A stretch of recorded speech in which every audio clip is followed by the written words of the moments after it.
L'injustice qui sévit dans les milieux professionnels et il y a beaucoup de choses que l'on peut dire là-dessus, mais pour lequel les temps ne nous permet pas d'aborder. Vous êtes venu uniquement parler de question des persuader les téléspectateurs. Aujourd'hui, voilà, merci. Nous demandons. Au niveau de la province, 879. Voilà, donc ça va.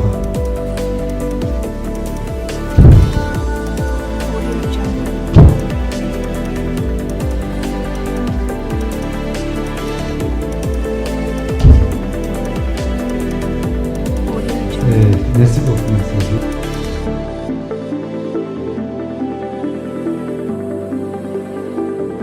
Mesdames et messieurs, bonjour, bonsoir, ça dépend de l'heure à laquelle vous êtes en train de nous suivre dans cette émission. C'est un plaisir de vous savoir nombreux en train de nous regarder. Aujourd'hui, nous allons survoler un peu l'actualité en République démocratique du Congo, la question sur la révision de la constitution de la RDC, l'adhésion ou l'élection de la RDC au Conseil des droits de l'homme de l'ONU. Nous allons revenir aussi sur les quelques réalisations du gouvernement souminois pendant les 100 premiers jours. Alors pour en parler, je reçois sur ce plateau au cadre du parti politique Union pour la démocratie et le progrès social. Il s'agit bien du président fédéral de la Ligue des jeunes de l'UDPS Lubumbashi 3. Il s'agit bien de M. Patrick Afouimbi. Bienvenue dans cette émission. Merci, monsieur le journaliste, pour l'invitation. Ça fait un peu longtemps que vous nous avez visité sur nos plateaux. Effectivement, on a pris un peu de temps de repos et de méditation. On est de retour. Voilà. Alors, la première question que moi je vais vous poser, comment se porte l'UDPS? Le parti au pouvoir se porte bien, malgré quelques tiraillements à l'interne. Le parti présidentiel se porte bien, est caractérisé toujours par sa masse populaire et le recrutement qui continue, l'encadrement des militants qui continue et pour la conservation du pouvoir le plus longtemps possible. Alors, avant, quand j'étais en train de préparer cette émission, quelqu'un m'a demandé de vous poser cette question. C'est qui l'actuel secrétaire général de l'UDPS? Merci, monsieur le journaliste. À l'UDPS, comme vous le savez, nous avons quelques tractations à l'interne. Nous avons le secrétaire général de l'UDPS, M. Augustin Kabouya Chilumba, qui a été désavoué par certains membres de l'Union pour la démocratie et le progrès social, notamment par la CDP, la conférence démocratique, qui a désavoué le secrétaire général et mis en place un secrétaire général AI, M. Léo Bizibou. Et depuis lors, nous avons deux ailes de l'Union pour la démocratie et le progrès social qui sont en train de se tirer à boulet rouge. Et pour nous, tout ce que nous espérons que la haute autorité de référence, comme nous l'appelons, son Excellence Félix Antoine Tshisekedi Tshilombo, va jouer à l'arbitre pour apaiser les tensions, parce que nous n'en avons pas besoin. En ce moment-ci, l'UDPS a besoin de conserver le pouvoir. Nous avons déjà conquis le pouvoir, mais nous devons être capables maintenant de le conserver. C'est là que la jauge ou la mesure de l'UDPS sera évaluée pour savoir si réellement nous avons cette capacité non seulement de conquérir, mais aussi de conserver. Mais avec tout ce qui se passe actuellement au sein du parti, c'est en train de fragiliser le parti et de nous mener à un échec. Et je pense que la seule personne actuellement capable d'arrêter cette tempête et de mettre tout le monde autour d'une table pour trouver une réponse satisfaisante, c'est son Excellence le chef de l'État à qui nous faisons encore une fois appel. Mais officiellement, il ne peut pas vous réunir. Il ne peut pas, parce qu'il est président de la République. Non, mais il est président... Et même le statut ne le permet pas. Il est président de la République, oui, mais c'est, comme je l'ai dit, la haute autorité de référence. Tout le monde se réfère... C'est statutaire aussi, ça? Cela n'est pas statutaire, évidemment. Mais tout le monde se réfère à lui, parce que, vouloir ou pas, c'est lui le président de l'UDPS, même si la loi ne le permet pas, mais on le sait que c'est lui. C'est un peu comme du temps de l'ancien régime, on savait que le PPRD, c'était Joseph Kabila, même s'il était président de la République, mais c'était lui. C'est un peu ça aussi, nous référons à lui. Dire qu'il ne peut pas les réunir, je ne pense pas. D'ailleurs, c'est hier que nous avons appris qu'il a eu à recevoir le secrétaire Bizibou. M. Déo Bizibou a été reçu hier avec certains députés qui sont en train de faire, de jouer à la diplomatie pour calmer un peu la tempête. Et je pense qu'il va aussi recevoir M. Augustin Kabouya. Et question de les préparer à les mettre ensemble et à trouver une solution si c'est l'un ou l'autre ou une autre solution palliative. Oui. Alors, il y a une certaine opinion également qui estime qu'il serait opportun de revoir un peu le statut de l'UDPS parce que, du coup, le secrétaire ad intérim Augustin Kabouya s'est autoproclamé président ad intérim du parti. Et effectivement, je pense que c'est encore ça, un autre problème qui crée des tensions au sein du parti. Cela a commencé avec M. Jean-Marc Kabound, à qui on avait donné un mandat spécial, chose qui n'était pas non plus statutaire, tout simplement pour couvrir un peu cette lacune-là. Et je pense que les statuts du parti, nous devrons aller au Congrès. Nous devons aller au Congrès et c'est au Congrès où beaucoup de choses seront régularisées et pourront trouver des réponses. Nous devons revoir les statuts de l'UDPS pour les adapter à la situation actuelle. Les statuts de l'Union pour la démocratie et le progrès social ne sont pas adaptés à la situation actuelle. L'UDPS a été un parti politique qui n'avait jamais été au pouvoir. L'UDPS était toujours dans l'opposition, donc c'était des statuts applicables à l'opposition. Aujourd'hui, nous sommes au pouvoir, nous devons adapter nos statuts à cette réalité actuelle pour permettre le bon fonctionnement de notre cher parti. Voilà. Et à Lubumbashi, dans le Haut-Katanga, à Lubumbashi par exemple, là nous avons également 4 fédérations de l'UDPS. À Lubumbashi, nous avons 3 fédérations. Il y a une 4e qui est au niveau de Katuba, avec le président Mutangala. Pas du tout, pas en ma connaissance. Je sais qu'il y a 3 fédérations. Lubumbashi 1, dirigé par son Excellence Martin Gazimbishula. Lubumbashi 2, dirigé par le sénateur Dani Kabongo-Binene. Tout à fait. Et Lubumbashi 3, dirigé par l'honorable président Michel Kabumwamba, et fédération dont je fais partie en tant que président de la Ligue des Jeunes. Donc, la 4e fédération dont vous parlez n'existe pas. Donc automatiquement vous dites à ceux qui sont à Katuba... Peut-être une structure ou ça doit être sûrement une cellule. C'est une cellule de la fédération de Lubumbashi 3. D'accord. Alors, êtes-vous fier du travail qu'a l'UDPS à la tête du pays, l'UDPS? Est-ce que vous êtes vraiment fier, 6 ans au pouvoir, des réalisations? Merci, monsieur le journaliste. Je ne suis pas fier. Pourquoi?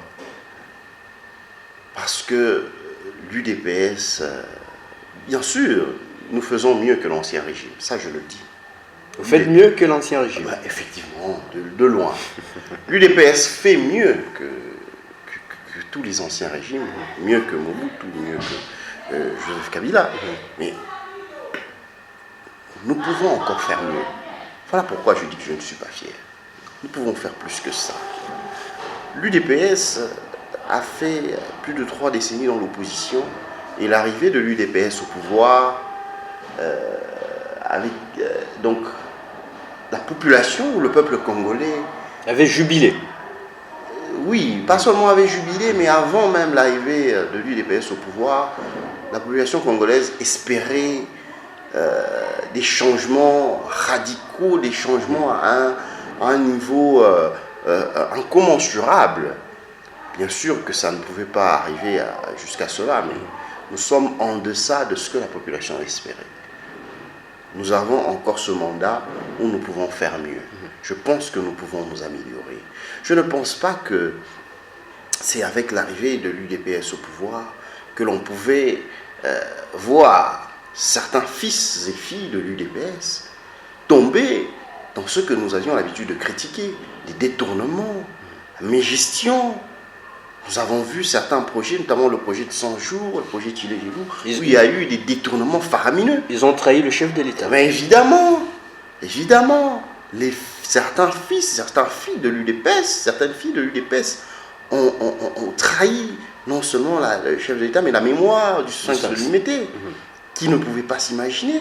Mais bien évidemment qu'il était prophète, ça je me le rappelle, parce qu'il avait eu à le dire que lorsque l'UDPS sera au pouvoir, ça ne sera pas facile, surtout le premier mandat, parce que le pouvoir de l'UDPS va manger ses propres fils. Il savait qu'il y avait certains de l'UDPS qui vont prendre les choses à la légère et qui vont tomber dans des détournements et dans tout ce qu'il y a comme mégestion et vice. Et je pense, pour moi, que c'est pourquoi je ne suis pas fier. Je pense que nous pouvons nous améliorer. Si j'étais fier, je me contenterais de ce que nous avons. Parce que jusque-là, le Congolais ne mange pas encore à sa faim. L'insécurité à l'est de la RDC continue à battre son plein. Nous n'avons pas encore trouvé de solution à ce problème-là jusque-là, malgré que nous avons fait des avancées par rapport à l'ancien régime. Le Congo, la République démocratique du Congo était en état sous embargo, mais avec la diplomatie agissante de son Excellence Félix-Antoine Tshisekedi Tshilombo, nous sommes arrivés à lever ce régime d'information qui était carrément un embargo. Aujourd'hui, la République démocratique du Congo peut acquérir son propre armement. Donc cela pour permettre aux forces armées de se défendre. Ça, c'est un plus. L'armée de la République démocratique du Congo est en pleine reconstitution et reformation malgré les difficultés. Les difficultés sont du fait que c'est une armée inféodée, une armée infiltrée que nous a légué l'ancien régime, une armée qui est fragilisée en son sein à l'intérieur. Aujourd'hui, lorsque nous avons des généraux, des colonels, des commandos qui sont prêts à défendre la nation, ils sont trahis par leurs propres frères, général Mamadou Ndala et autres, en sont des exemples patents. Donc je pense que le chef de l'État est en train de faire de son mieux, mais cela va prendre du temps. Et le pays ne pourra pas se relever totalement avec ce deuxième mandat. Je pense que nous avons besoin que l'on nous rajoute encore d'autres mandats pour faire mieux. On va parler d'ailleurs de la question de la révision constitutionnelle, parce qu'à l'UDPS, on pense que en réalité, c'est 3 ans de mandat et que ce n'est pas 5. Mais avant qu'on arrive là, s'il vous était demandé d'évaluer la Première ministre Souminois, qu'allez-vous dire exactement? Jusque-là, je dirais qu'il y a il y a certains aspects qui sont plaisants, positifs, notamment les réalisations du ministre de la Justice, Constant Moutamba. Tout à fait, en tout cas qui fait un très bon travail. Il fait un très très bon travail. Nous avons les réalisations du ministre des Finances, Doudou Fam, qui fait un très très bon travail, bien qu'il a trouvé un bon travail abattu par son prédécesseur Nicolas Kazadi par rapport à la mobilisation des recettes. Mais avec son arrivée, il a encore amené d'autres réformes qui permettent de mobiliser encore plus de recettes et même de mettre les agents et fonctionnaires de l'État dans des bonnes conditions. Il est en train de se battre pour ça. Et les enseignants sont impayés. Depuis son arrivée, les enseignants sont impayés. Depuis son arrivée, non, on ne dit pas qu'ils sont impayés. Ils réclament le réajustement de leur salaire. Voilà, il y a une différence entre les deux. Exactement. L'impayement et le réajustement de leur salaire. C'est deux choses totalement différentes. C'est modique, vraiment. Voilà, c'est pourquoi nous demandons à vous, journalistes, de nous aider à faire passer le message. Des fois, vous, les journalistes, vous faites passer très mal le message quand vous dites les enseignants sont impayés. Mais la pauvre population se dit, effectivement, on ne paye pas les enseignants. Mais non, ils sont payés. Les enseignants sont payés chaque mois. Et quand je dis que je félicite le ministre des Finances, c'est lorsqu'il arrive, il dit que à partir du 25, donc du 25 au 30 du mois, il faut que tout fonctionnaire de l'État bien enregistré, matriculé, soit payé, bancarisé, soit payé. Et depuis qu'il avait pris cette décision, je pense que c'est depuis le mois de juin, ou mai ou juin si je ne m'abuse, cela est effectif. Les fonctionnaires de l'État sont payés le 25, ils ont leur message dans leur téléphone que leurs comptes sont crédités. Ça, c'est quelque chose. Et par rapport au réajustement, cela ne dépend pas du ministre des Finances. Il y a plusieurs ministères qui entrent en fonction, notamment celui de la fonction publique. Il y a le syndicat des enseignants, il y a tout ça. Ils sont encore dans des pourparlers. Et je pense que par rapport à ça, je tiens à féliciter ces ministres qui se caractérisent par leur travail qu'ils sont en train d'abattre, mais dans les autres secteurs, notamment celui des infrastructures, je pense qu'il y a à boire et à manger. Jusque-là, nous ne voyons encore rien sur le terrain, notamment sur les routes nationales. Nous avons la route... on a vu le ministre Mouindo nous démontrer qu'il y a encore beaucoup de problèmes dans nos routes. Oui, nous avons actuellement la route, je donne un exemple, la route Kasumeno, Kilwa, Puerto, Kalemi, qui est en état de délabrement très avancé, très avancé. Et même la route qui va vers Kamina, Kabongo, vers le Kassai, partout là-bas, en état de délabrement très avancé. Donc il y a encore beaucoup de choses à faire par rapport à cela. Et pour cela, je pense que je peux donner à la Première ministre 30% sur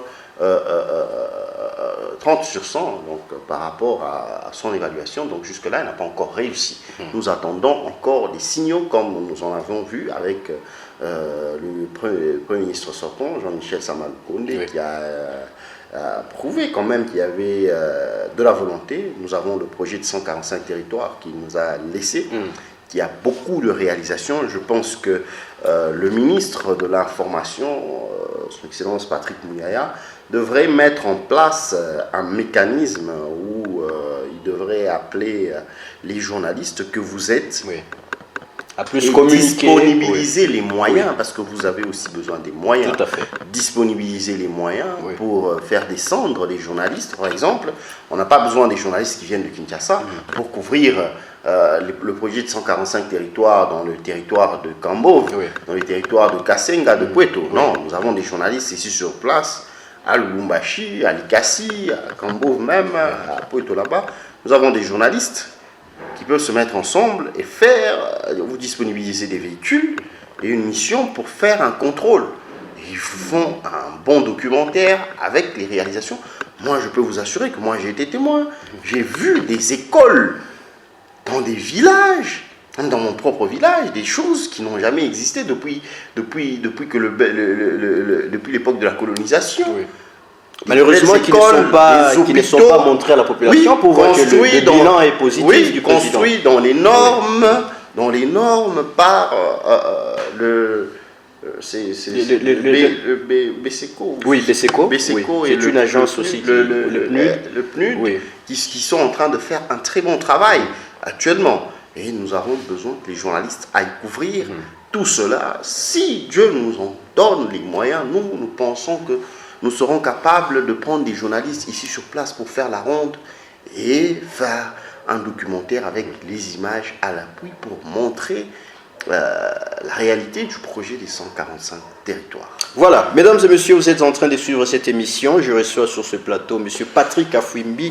Avec lui, nous survolons un peu l'actualité politique, socio-économique de notre pays, la RDC. Alors, tout à l'heure, vous étiez en train de dire qu'il faut qu'on rajoute, n'est-ce pas, d'autres années à l'UDPS pour finalement concrétiser son projet, n'est-ce pas, légué par le Sphinx et de l'IMET. Mais il y a cette question de la révision constitutionnelle. Êtes-vous partant pour que notre constitution soit d'abord révisée, selon vous?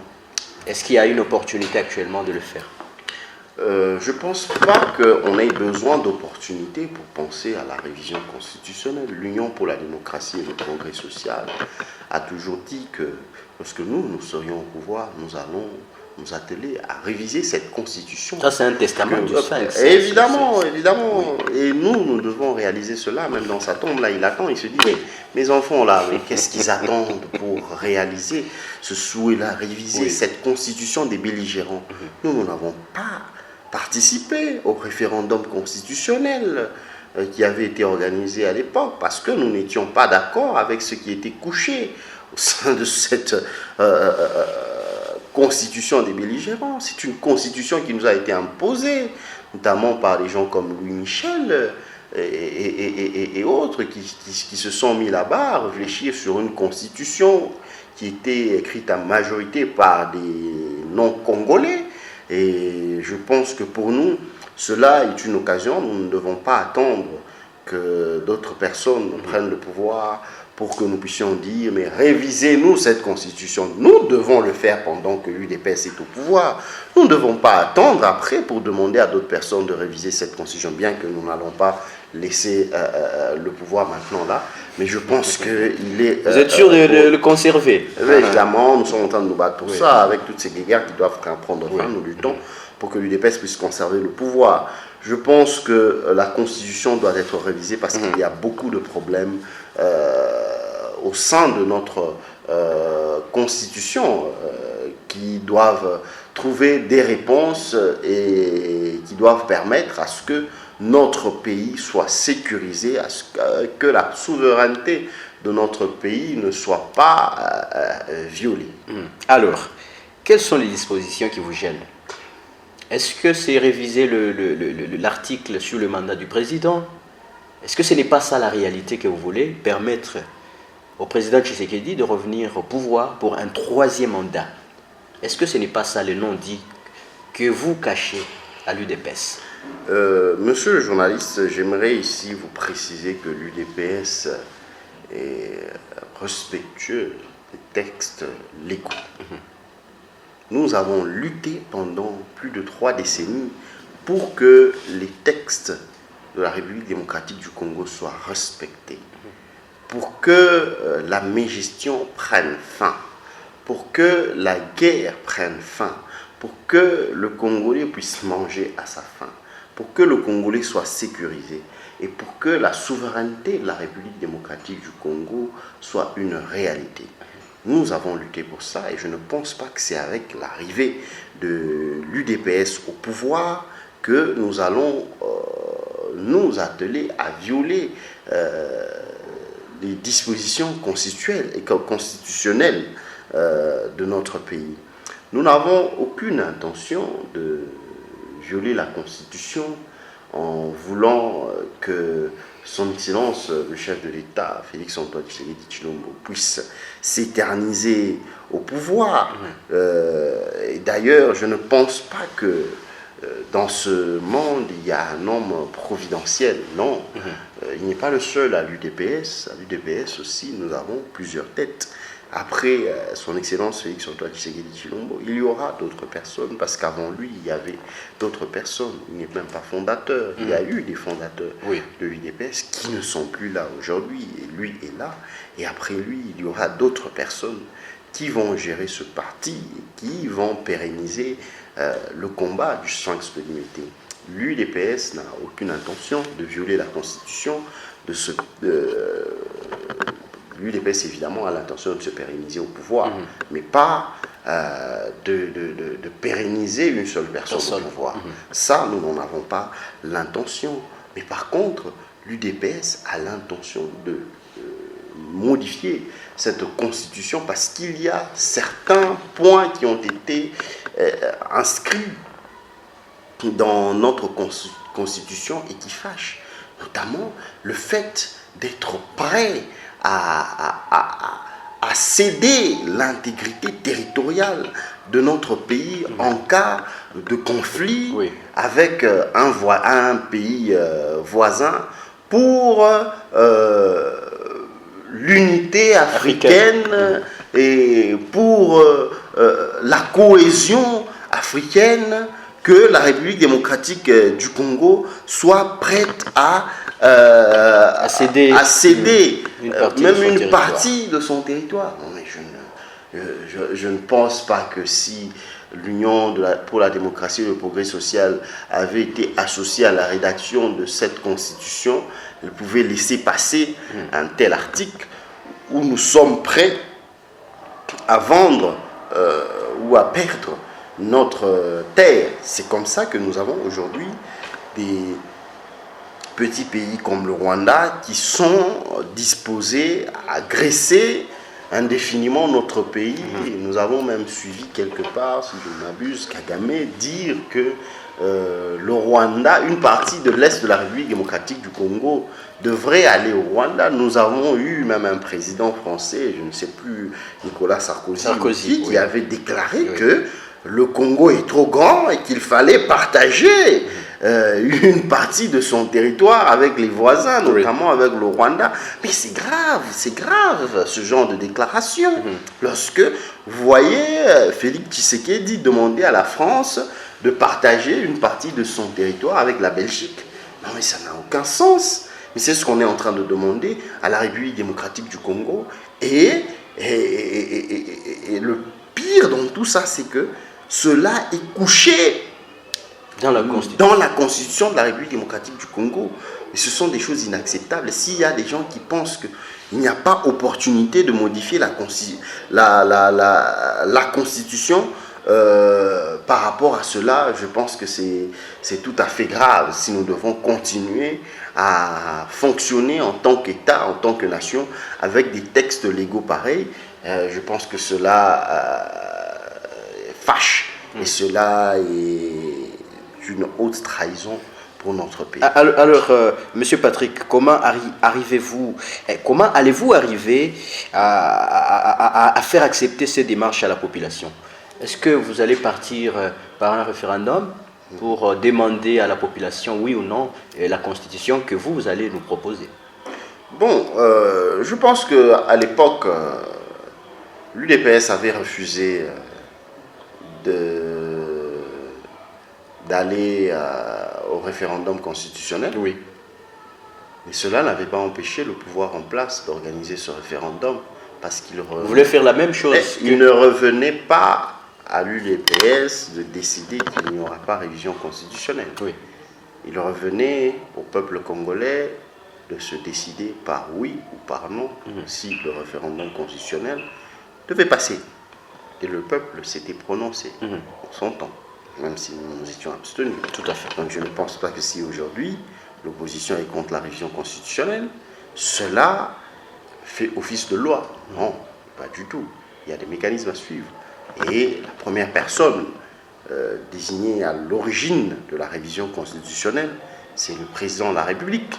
C'est lui qui doit être, bien qu'il n'est pas le seul, mais qui doit être principalement à l'origine de la révision constitutionnelle. Si le président de la République dit qu'on doit revoir la constitutionnelle, et il n'aura qu'à enclencher la machine de la révision constitutionnelle. Et elle va commencer, on va mettre tout le monde autour d'une table, l'Assemblée nationale va se mettre là-dessus, le Sénat et autres vont se mettre là-dessus et travailler et voir comment organiser un référendum constitutionnel. Et je pense que c'est ce que nous allons faire aussi, soumettre cela au souverain primaire. C'est la population qui va s'exprimer, c'est la population qui va choisir entre le oui et le non au référendum constitutionnel. Et ce n'est pas parce qu'une frange de l'opposition est contre la révision constitutionnelle que le pouvoir doit se soumettre. L'UDPS avait refusé de participer au référendum constitutionnel. Le soleil s'est levé, il s'est couché, et il y avait eu un référendum constitutionnel. Et aujourd'hui, ce n'est pas toute l'opposition qui est contre cela. Nous avons Adolphe Muzito qui a même proposé, lui, qui a fait sa proposition par rapport à la modification de la constitutionnelle en ayant un régime où on va élire le président par les députés, autres, un peu comme en Afrique du Sud. Donc ce ne sont pas tous les opposants qui sont contre la révision constitutionnelle. Je pense que nous allons soumettre cela au vote populaire et là, le peuple congolais va s'exprimer. Et tout ce que nous sommes censés faire maintenant, c'est faire comprendre à la population qu'elle doit participer massivement à ce référendum constitutionnel pour pouvoir le faire passer et évidemment contribuer en faisant part à leurs élus nationaux et provinciaux, évidemment, pour que cela arrive aussi chez les sénateurs, leur souhait, ce qu'ils veulent voir être modifié au sein de cette constitution, ce qu'ils veulent voir changer dans cette constitution. Moi, j'ai parlé de quelque chose ici, et je pense que vous avez sûrement certains points qui vous fâchent dans cette constitution peut-être. Quelqu'un d'autre a aussi... un de nos téléspectateurs a aussi un point qu'il n'apprécie pas au sein de la Constitution. Tout le monde devra s'exprimer pour permettre à ce qu'une bonne Constitution soit rédigée par les Congolais eux-mêmes. Et toutes les parties prenantes seront appelées à contribuer à cela. D'accord. Alors, on va terminer notre émission par cette question qui concerne l'élection de la RDC au Conseil des droits de l'homme des Nations Unies. Peut-être une réaction par rapport à ça. Est-ce que ça peut permettre maintenant au pays de Lumumba de retrouver sa paix, notamment à l'est de la RDC où il y a des violations des droits de l'homme? Et même partout, à Kinshasa. Oui, je pense pour nous, c'est une joie parce que ce n'est pas ça qui va ramener la paix, mais ça va nous permettre d'avoir une place de choix au sein des décideurs, auprès des décideurs qui sont évidemment aux Nations Unies pour faire passer la voix de la République démocratique du Congo, la voix de toutes ces femmes qui sont violées dans l'est de notre pays, de tous ces enfants, tous ces hommes qui sont massacrés, mutilés dans l'est de notre pays. Je pense que cette voix doit être portée le plus haut que possible pour que la paix puisse être ramenée dans notre pays. Nous avons besoin de la paix. Nous n'avons plus besoin que cette guerre continue. Nous n'avons plus besoin de voir des millions et des millions de personnes mourir. Le nombre des morts en République démocratique du Congo dépasse même le nombre des morts de la Shoah, même le nombre de morts de la Deuxième Guerre mondiale, et peut-être même combien la Première.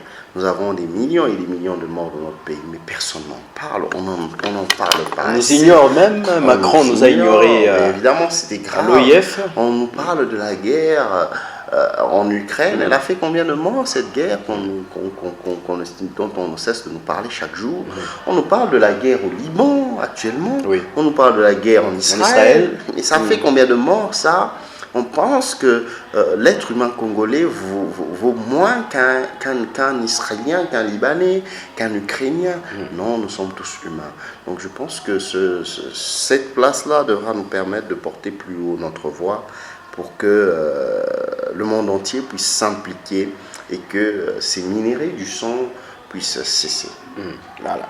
Alors, nous sommes pratiquement à la fin de notre émission. Monsieur Patrick, peut-être un message à la population congolaise qui nous a suivis à travers cette émission. Au peuple congolais, nous demandons au peuple congolais de continuer à faire confiance au régime en place. Nous travaillons pour que les choses s'améliorent. Je ne pense pas que nous avons déjà atteint nos objectifs.